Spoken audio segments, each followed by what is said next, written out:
If you come from Black America, you have this belief that everything that black is whack and everything that is white is right. And that is exactly why you hear certain phrases like the white man's ice is colder. Or when we talk about white people, we may even say the grass is greener on the other side. And you know what? I used to believe the same exact thing, just like maybe many of you. I came up in an urban neighborhood and I was always told I needed to go and seek out other things. Other things meaning AKA get away from people who look like you because they're gonna hold you back. And because they're gonna hold you back because they are black and black people hold you back. Then when I got older, people were saying, you need to get away from black women as much as possible. I enrolled in college and I went to a predominantly white university and I saw there were some differences, but I also noticed with white people, black men and black women were doing anything to be around these folks, even belittling their own self to be around them. That is something I've even seen here on the continent of Africa. But Brother Tariq Nasheed posted something today on Instagram that was very shocking. I want you guys to hear this sister's testimony and I'm gonna come back. I was still in high school. I was so desperate for male validation and attention. I used to have a thing with this boy and he used to call me the N-word and I just let him. Not only did he call me the N-word, but he wanted me to call him my master as a term of endearment, and I did. He'll be like, what's up, my little N-word, or my little slave baby? And I'd be like, hey, master. Unsurprisingly, it turned out he never liked me, and I was just an inside joke between his friends. What? So first of all, before I get on to that, there is a YouTuber here called Olivia Dees Vicious. She's a black lady that lives somewhere in Atlanta who swears down upon dating black men. And when you hear her talk, she has videos that are like this. I still have avoided black men like the plague, okay? So it's not that. It's because I cannot seem to find the right white guy. What the wrong, okay? And I tried to vet as... Y'all, I haven't had sex this year because I've been vetting so hard, okay? Old me would have already gotten by now because, you know, I'm horny. Okay, I'm not gonna lie. I am horny. And I do miss sex. I didn't wear makeup in this video for a reason because I might tear up, bitch. But then she recently dumped a white guy because he did this. The dude I was seeing, the French fraud that I was seeing, brought it up. So, okay. So when we first agreed to be boyfriend and girlfriend that day, he had started telling me, oh, your girl Doja Cat's coming to town. I'm like, oh, really? She is? And he's like, yeah, she'll be here November 19th. And I'm like, oh, that sounds cool. Like, you know, basically like, okay, cool. That's awesome. You know, I'm not much of a concert goer, but I did start to hint like, oh, that's cool. I would love to see her if possible. And then, you know, as the night went on, he's like, look, I found some seats. Are these seats cool or do you want some better seats? So I started looking at my own phone and I showed him some seats I wanted. And he was like, yeah, we got it. Look, I'm about to pay for it. So yeah, I didn't beg for the... He brought it up first. I didn't even know Doja Cat was coming to Atlanta. Honestly, I didn't know where her Scarlet tour was taking because, like I said, I'm not much of a concert goer. I was, you know, streaming her music. I was listening to her album, but I was not looking out for her concert dates, okay? He brought it up, okay? He got me all excited for nothing. That's what made me the most mad. And, of course, I didn't see Doja Cat, and she's my favorite artist. So not only did he take my holiday joy, he took my Doja Cat joy. Even though I still listen to her music, but it still hurts a little bit because I still think of his French fraud fat ass. That's what I still think of when I listen to Doja Cat now. Okay? Now, Dima, let's rewind. Let's go back to the sister that said that she would allow this white man to call her the N-word because she wanted to be accepted. Now, many brothers, and I know y'all think my taste is bad, but if we look at this young lady, she is a beautiful black woman. I think a lot of guys would like how she looks. She appears to be very feminine, but of course, with a lot of blacks out there, even in the black community, we have this feeling that, you know what, a white person is just better. I know a guy in the business community here in Uganda who has a white fiance. The white fiance happens to be from Germany. And he actually brags about the fact that he has this white lady and he will do anything. He takes the lady to the village, he shows her around. And do you know what that does?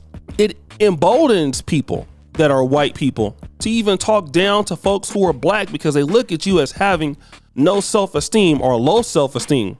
And here's what I found about that grass is greener on the other side nonsense, or black is whack and white is right. I figured out really what the truth is. The truth is the grass is the greenest wherever you water it. This is something that I have found out. My brother LAR Movement was here last week. He spent about a week here in Uganda with me. And I remember we were talking about the Negro Manosphere blog when I owned it about 5 years ago. And I was comparing myself to, at that time, The Return of Kings, which was owned by Roosh V. And I used to always talk about how these guys, you know, had the ability to get more views on their blogs. They got more activity. And he told me something that was profound. He said, that might be true, but it's yours. You own what you have. It belongs to you. And one of the problems that we have as the black community is we fail to communicate, collaborate, and conversate. And although we might not take that into consideration, we don't work together to build our group, so we are not watering our group. And when you go over to another group, when you don't water your own group, then expect that group not to have any respect for you because they know that you're wanting to leave. You're so glad to get away. You want to be accepted by them. And their friends and their family know that your people, you don't have any support from them. You don't like them. You don't care about them. So you're nobody to be respected. So not only do some of these people not like you, they don't respect you. And actually, you are willing to take less. Let me tell you this. I know black men and black women. I have seen this with my own eyes. They will go over to the white community and they will talk about how black men and black women look like this and act like that. Then you will see that same particular black man or black woman accepting less of a person in looks, actions, or what they have. You don't believe me? Look at Loni Love. She is a strong critic of African American men, and she has done so on The Real when she was on there. You know, a lot of ladies are. They talk about how black men don't have this, how black men don't have that. But when you look at the white man that she has, guess what? She's dating James Welsh, a white man who in the black community would be considered less desirable. He doesn't have the money that she has. He's not as ambitious as her. But hey, if it's white, it's right. And who knows what happens behind the scenes because we just don't know. But it's a lot of people in the black community that take a lot of disrespect from opposite races just so that you can be with them because it makes you feel so much better that you are with a white person or you are with somebody of a different race, but you're not thinking about your own self. What about your own community? I mean, you are a human just like anybody else. So should they be treated better because they are white? No, we are all Homo sapiens. It would be different if white people were Homo sapiens and we were still Cro-Magnons or something like that. But we are not. We are not Homo habilis. We're in the same species, so they are not better than us.